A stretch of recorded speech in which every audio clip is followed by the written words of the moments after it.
3월 8일 새벽 기도의 말씀입니다. 오늘 본문은 누가복음 19장 41절부터 48절까지 말씀입니다. 가까이 오사 성을 보시고 우시며 이르시되 너도 오늘 평화에 관한 일을 알았더라면 좋을 뻔하였거니와 지금 내 눈에 숨겨졌도다. 날이 이를지라 내 원수들이 토둔을 쌓고 너를 둘러 사면으로 가두고 또 너와 및 그 가운데 있는 내 자식들을 땅에 메어치며 돌 하나도 돌 위에 남기지 아니하리니 이는 내가 보살핌 받는 날을 알지 못함을 이남이니라 하시니라. 성전에 들어가사 장사하는 자들을 내쫓으시며 그들에게 이르시되 기록된 바 내 집은 기도하는 집이 되리라 하였거늘 너희는 강도의 소굴을 만들었도다 하시니라. 예수께서 날마다 성전에서 가르치시니 대제사장들과 서기관들과 백성의 지도자들이 그를 죽이려고 꾀하되 백성이 다 그에게 귀를 기울여 들으므로 어찌할 방도를 찾지 못하였더라. 아멘. 오늘 말씀은 먼저 예수님께서 예루살렘 성을 바라보시며 그들이 당할 고난과 또한 멸망을 예언하시고 또한 애통하는 마음을 표현하고 계십니다. 예루살렘 성은 우리가 잘 아는 것처럼 하나님이 함께 하시는 하나님의 임재를 나타내는 그런 성전이 있는 거룩한 도시죠. 오랜 기간 동안 그들은 이 예루살렘 성에 와서 하나님의 율법을 배우고 또한 제사를 드렸습니다. 그만큼 역사적인 전통과 권위를 가진 도시가 바로 이 예루살렘이죠.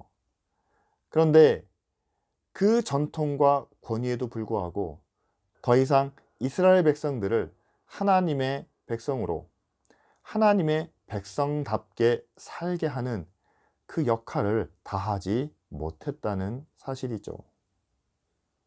더 이상 백성들은 이 성에 와서 제사를 드림으로 자신의 삶의 변화를 만들어내지 못했습니다. 그리고 그들이 배우는 율법을 통해 그들이 지켜야 할 규정만 외우고 갈 뿐이지 더 이상 하나님을 기쁘시게 하는 일에 그들의 마음을 다하지 못했다는 사실이죠. 그래서 예수님은 이제 더 이상 예루살렘이 하나님의 임재를 상징하고 하나님의 거룩한 성으로 일컬음받는 그 역할을 다했다고 생각하시며 이제는 그 성의 멸망을 말씀하고 계십니다. 그뿐 아니라 이제는 그 성 안으로 들어오셔서 그 안에서 재물을 사고 팔고 동전을 바꾸는 행위들을 직접 책망하시며 내 집은 만민이 기도하는 집이다. 그런데 너희는 도둑의 소굴로 만들었다 라고 책망하시죠. 여기서 내 집은 기도하는 집이다 라고 말씀하신 이유는 이스라엘 백성들은 하나님께 제사를 드리며 자신의 죄를 고백합니다. 그리고 제사를 마친 후에는 그들이 다 용서받았다는, 사함받았다는 그런 메시지를 듣게 되죠.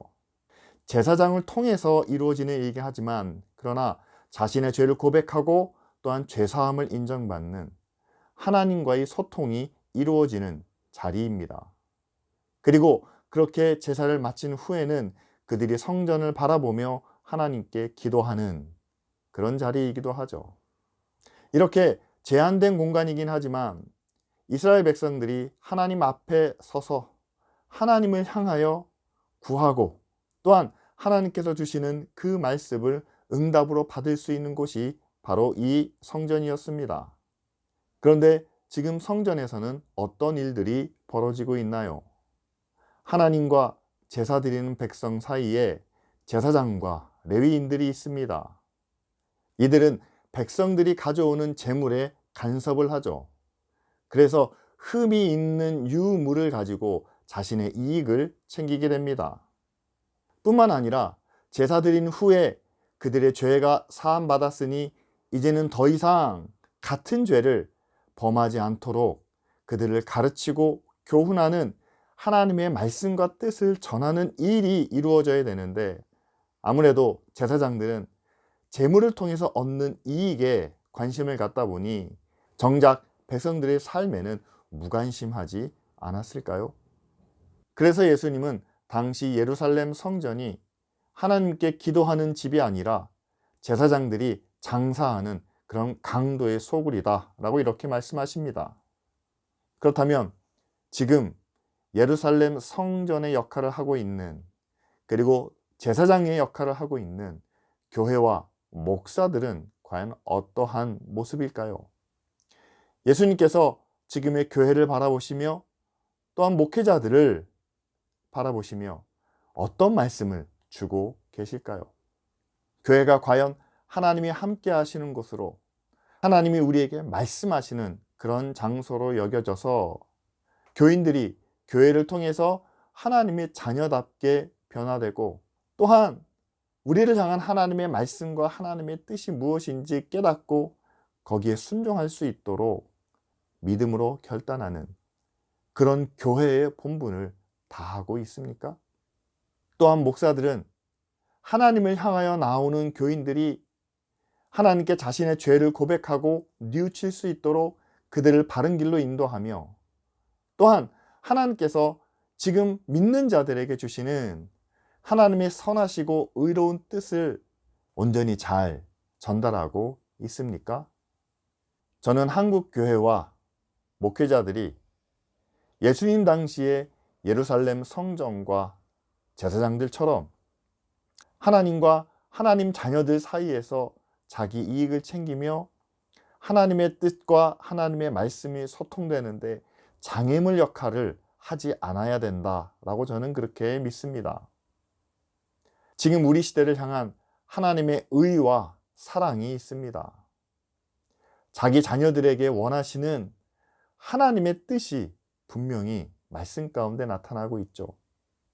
때로는 사랑과 은혜로 위로와 격려를 베푸시는 하나님, 그러나 그 말씀에서 어긋났을 때는 책망하시고 바로잡아 주시는 그런 의로운 하나님의 뜻이 교회를 통해서 모든 믿는 자녀들에게 전달되어야 하겠죠.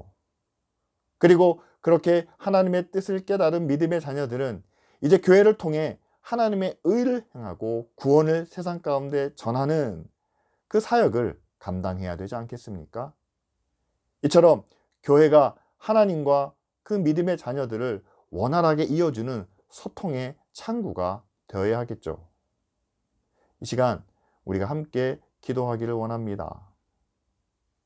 하나님께서 지금 한국 교회와 또한 이 교회를 섬기는 목회자, 또한 모든 믿는 자녀들을 바라보시며 애통해 하시지 않도록, 교회는 교회의 본분을, 목사와 모든 믿는 성도들은 자기에게 주어진 하나님의 사랑과 뜻을 온전히 실천할 수 있도록 우리 시대를 향한 하나님의 말씀과 뜻이 교회를 통해서 온전히 그 자녀들에게 전달되고, 또한 자녀들은 믿음으로 하나님께 화답할 수 있는 그런 교회가 되도록 함께 기도하시겠습니다.